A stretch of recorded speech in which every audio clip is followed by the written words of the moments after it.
प्रहार में अब बात करेंगे बंगाल के बवाल की। वक्फ के नाम पर सबसे ज्यादा बवाल पश्चिम बंगाल में हो रहा है। मुर्शिदाबाद के बाद साउथ 24 परगना और ईस्ट बर्धमान में भी हिंसा हो गई है। बीजेपी आरोप लगा रही है कि ममता सरकार जानबूझकर बवाल करवा रही है। चुनाव से पहले हिंदुओं को डराने की कोशिश की जा रही है। बीजेपी ने कैसे मुर्शिदाबाद को लेकर ममता सरकार पर हमला किया, ये आपको दिखाएंगे, लेकिन उससे पहले इस वक्त की एक बड़ी खबर आपको बता देते हैं। मुर्शिदाबाद की हिंदू कॉलोनियों में भारी संख्या में बीएसएफ की तैनाती कर दी गई है। जहां जहां हिंसा हुई वहां बीएसएफ के जवान मौजूद हैं।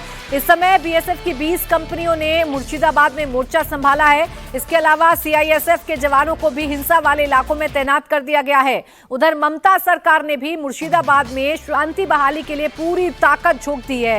हिंसा वाले इलाके में रैपिड एक्शन फोर्स और लोकल पुलिस को भारी संख्या में तैनात किया गया है।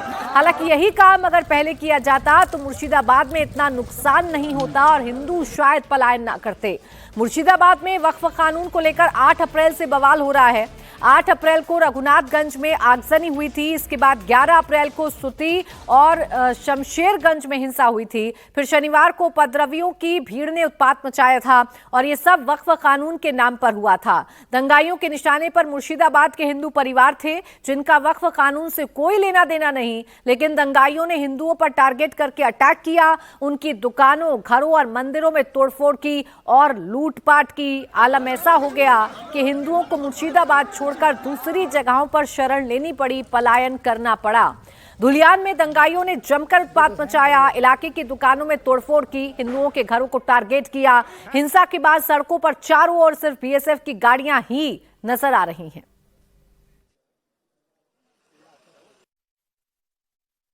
मुर्शिदाबाद के धुलियान में अभी भी पुलिस और बीएसएफ का पहरा है और आप देखिए पुलिस लंबे चौड़े जो है आरएएफ के साथ यहाँ पर पेट्रोलिंग कर रही है। पुलिस अधिकारी एक तरफ पेट्रोलिंग कर रहे हैं, बीएसएफ के लोग अलग पेट्रोलिंग कर रहे हैं। रैपिड एक्शन फोर्स पूरे अपने लवाजमे के साथ यहाँ पर मौजूद है। तमाम बड़े अधिकारी यहाँ पर मौजूद हैं। आप देखिए लगभग 20 से 25 ये गाड़ियाँ हैं एक साथ लाइन से, जो कि धुलियान की तरफ पूरे गाँव में जा रही है। ये वही चौराहा है जहाँ पर सबसे ज़्यादा हिंसा हुई थी, बवाल हुआ था। यहाँ पर ये स्टेशन था जिसको फूंक दिया गया था और उसके बाद धुलियान के आगे जो तमाम घर हैं जिसमें तोड़फोड़ किया गया, जाफराबाद में किया गया, रानीगंज में किया गया, सूती में किया गया, ये वो इलाके हैं जहां पर जम के बवाल हुआ था। बीएसएफ, सीआईएसएफ पूरी तरीके से डिप्लॉय करके रखी हुई है। अलग अलग छोटी छोटी टुकड़ियों में मार्च किया जा रहा है और बड़ी बात यह है कि शमशेरगंज थाने में भारी पुलिस बल तैनात किया गया है और आसपास भी बड़ी तादाद में पुलिस बल तैनात किया है ताकि अब किसी तरह से कोई भी बवाल ना हो सके। धुलियान के घोषपारा मोहल्ले में रहने वाले लोग काफी दहशत में हैं। लोगों का कहना है कि जब तक इलाके में बीएसएफ तैनात है तब तक वो सुरक्षित हैं। दंगाइयों के डर का आलम यह है कि लोग रातों में सो नहीं पा रहे। उस दिन वो लोग तो शांति पे से जा रहे थे, तो जाकर वहाँ पर हमारा दुर्गा मंदिर है ना, वहाँ पर उस लोग ने अटक कर दिया हमको भी। तो मंदिर में तोड़फोड़ करने लगा। तोड़फोड़ करने पर हम लोग भी उस पर क्या करें, हमारा भी ध्यान रख करना पड़ा। वो लोग तो बोलते हमारा हाथ बंद है, हम लोग कुछ नहीं कर सकते। ये सब जब तक है हम लोग से फील कर रहे, रात को हमको डर लग रहे हैं। अभी भी रात में डर लग रहा है क्या? बहुत डर लगा है। मेरा मैं मुस्लिम पड़ा है, हिंदू है, उसको घर में कांच फाँच जानला फल्ला सब भांग दिया, तोड़ दिया। दे इधर मेरा माँ बाबा है নিয়ে এসছি এখানে দিয়ে ওরা আবার বলছে আমাদের ঘর আগুন লাগিয়ে দিবে, लगा देंगे क्या? हाँ। मुस्लिम बहुत हैं यहाँ पर और हिंदू कम हैं। यही वजह है कि मुस्लिम आक्रमण कर रहे हैं यहाँ पर, हिंदू खतरे में है और इनको भी डर लग रहा है। इनको थ्रेटन किया गया है कि इनका घर फिर से तोड़ दिया जाएगा। मतलब हिंदुओं को यहाँ पर खतरा लग रहा है। तीन भाग मुस्लिम, एक भाग हिंदू, तो क्या करेगा जी? आप कह रहे हैं कि यहाँ पर मुस्लिमों की तादाद ज़्यादा है। हाँ 85। तो ये लोग क्या परेशान कर रहे हैं? हाँ वो ये किया जो वाकफ के लिए जो मिছিল हुआ आके तो मंदिर अटैक किया पहले। तो यहाँ पर लड़का और जो देखा, हम लोग तो नहीं देखा, अंदर में था। दोपहर में 3 साढ़े 3 बजे एकदम पूरा मंदिर है, सब निकल के तो भाग के वहाँ जाके सब ये किया। और पुलिस का कोई ये नहीं है। ये हमारा बच्चा सब स्कूल गया था। थाना तो पीछे ही है आपके?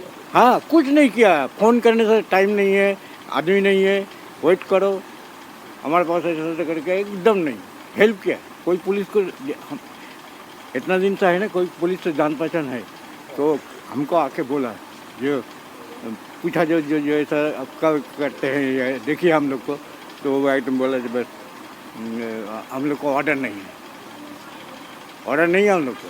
पुलिस पे आपको विश्वास क्यों नहीं है? क्योंकि विश्वास नहीं, क्योंकि पुलिस में हम लोग कॉल किया था थाना पे, लेकिन वो लोग नहीं आए। ठीक है, 1-2 पुलिस लेके क्या होगा। ममता सरकार की पुलिस पे आप लोग को विश्वास नहीं है। डर लग रहा है? डर तो माहौल है, सब डर डर के रहता है। हाँ, सोना नहीं पड़ता है, ऐसे सब। कितने लोगों को मारा है? घरों में कितना तोड़? यहाँ पे हमारा जो दुर्गा मंदिर है वो तोड़ किया है, गौर मंदिर का कुछ कांच टूटा है। पास के कितने इलाकों में बवाल मचा है? यहाँ पे सब इलाकों में बवाल मचा हुआ है। घोषपारा, महिषपारा, जो ठाकुरपारा है, सब 10 मिनट में हजार आदमी आया। और वो टाइम हमको सब पता है। ये घोषपारा नाम है, लेकिन सब घोष नहीं है, सब जात का आदमी है। सब आक्रमण करके वो तो क्या बोला, हम डर से चलाया भाई, चलाए। फिर क्या किया आके सब लोगों ने? वो बड़ा पत्थर लाठी ऐसा करके तोड़ता, आग लगा दिया घर में। हम डर से चलाए, हम उसका थकने से प्रेशर है हमारा, हमको डर लगा इसलिए हम चलाया। और देखा नहीं, मार दर्द, वो भांग चूर, आग लगा दिया, गाड़ी में आग लगा दिया, क्या मालूम नहीं उसका, वो पता नहीं हमको। हाँ, सब हिंदू के, सब हिंदू। और ये इसमें ये लोग, हमारा पूरा पाड़ा का आदमी लड़का रोका तो हम लोग ये नहीं, ये उधर आया तो इधर कितना टाइम लगेगा। पुलिस कुछ नहीं किया, पुलिस बोला आप करे, हमको नहीं, हम क्या, हमको पुलिस का मालूम नहीं है ना, वो ना हम सामने नहीं गए, लड़के लोग गया, बोलो तुम लोग करो, हम आता। तो जो कहानी वहां के पीड़ित हिंदू बयां कर रहे हैं वो कहानी डराने वाली है। मुर्शिदाबाद के सभी इलाकों में तकरीबन यही हाल है। हिंदू डरे हुए हैं, कह रहे हैं कि अभी तो यहाँ सेंट्रल फोर्स की मौजूदगी है इसलिए वो सुरक्षित हैं, लेकिन उनके जाने के बाद क्या होगा ये किसी को नहीं पता। अभी थोड़ा तो हल्का है, थोड़ा जान चल आदमी जो थोड़ा बहुत ही गलना शुरू कर दिया है। प्रशासन भी बोल रहा है आप लोग आस्ते आस्ते ओपन कीजिए सब, लेकिन अभी पूरी डर का माहौल है। हाँ, अभी भी घर परिवार लेके हम लोग बहुत टेंशन में।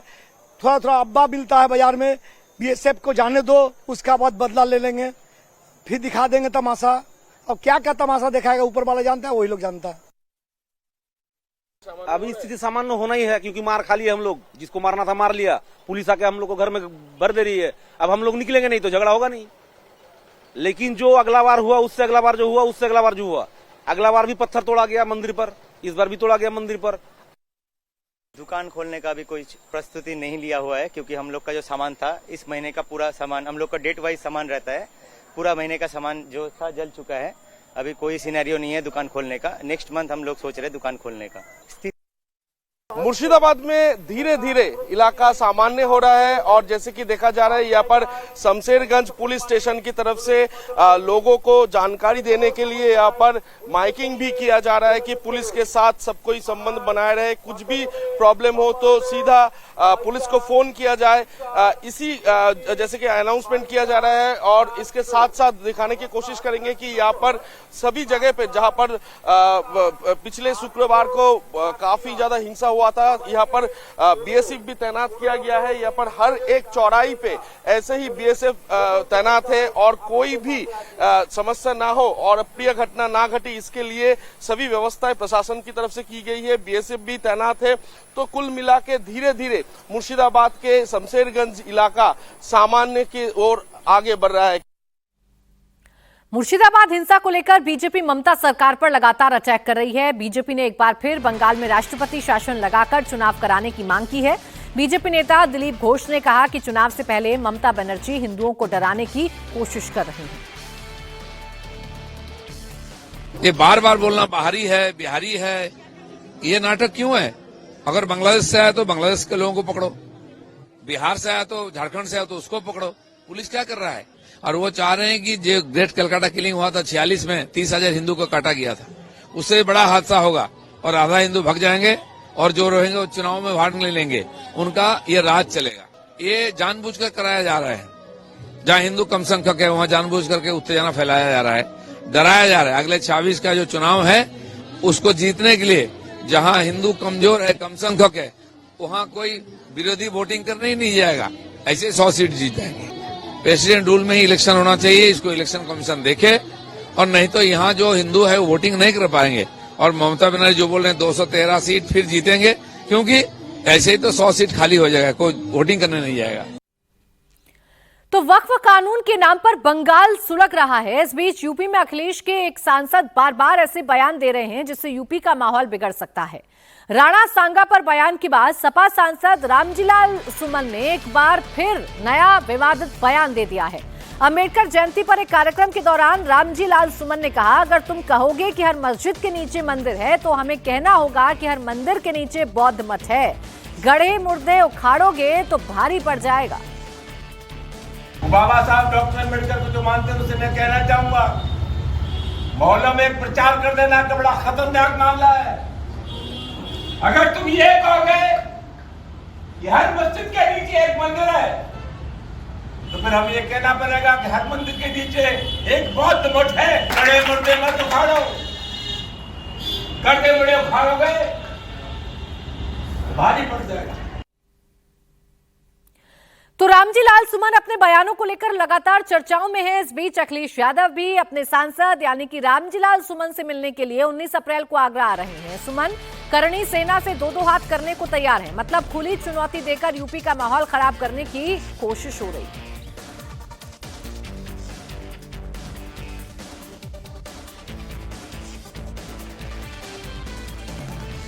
लड़ाई लंबी है और ये लड़ाई कोई हमारी लड़ाई नहीं है, ये लड़ाई उन लोगों से है।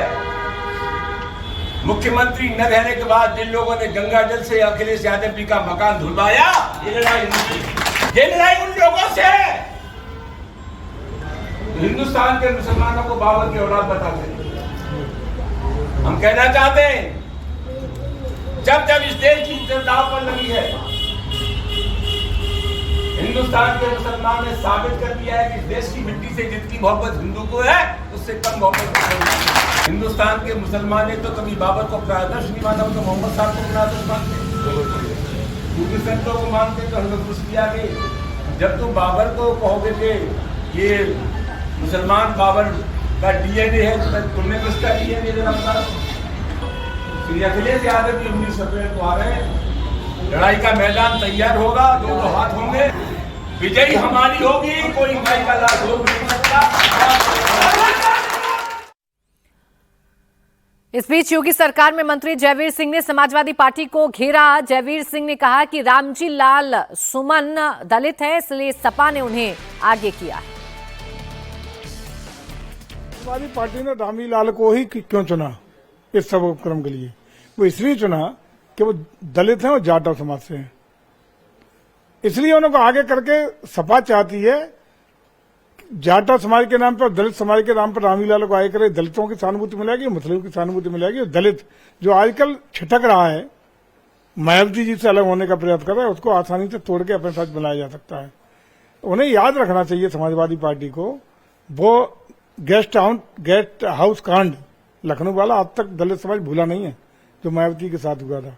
आज भी लोग उत्तर प्रदेश का दलित समाज भूला नहीं है, और खासकर दबा कुचला शोषित वंचित समाज के लोग कि 12 से 17 के बीच में अखिलेश जी, जब आप उत्तर प्रदेश की सत्ता में थे और उत्तर प्रदेश के मुख्यमंत्री की गद्दी आपके पास थी, उस समय जिस प्रकार से छांट के दलितों की जमीनों पर कब्जे, अवैध कब्जे करने का काम किया गया, इनकी बहू बेटियों के साथ बलात्कार, लुटेती, पिनैती, छिनैती घटनाओं को अंजाम दिया गया। सबसे ज्यादा जुल्म जाति अत्याचार दलितों पर करने का आपके सरकार में काम हुआ। आपके चहेते वन डिस्ट्रिक्ट वन माफिया वाले फॉर्मूले के तहत हर जिले में आपके माफियाओं के द्वारा जितनी जुल्म जातियां जमीनों पर कब्जे दलितों के जमीनों पर हुए, उनके साथ अव्यवहार हुआ, अभद्रता हुई, गुंडई हुई, अराजकता हुई, वो भूले नहीं है दलित समाज के लोग। इसलिए अखिलेश जी, ये चाहे आदरणीय रामजीलाल सुमन का हो, चाहे सरजू जी का, इनका इस्तेमाल करना बंद करिए। लोग जान रहे हैं कि भारतीय जनता पार्टी में आज सभी समाज का विकास हो रहा है लोगों के लिए लोक कल्याणकारी जन कल्याण योजनाएं पहुंच रही हैं। अंबेडकर जी के सबसे ज्यादा सम्मान देने का काम भारतीय जनता पार्टी ने किया है।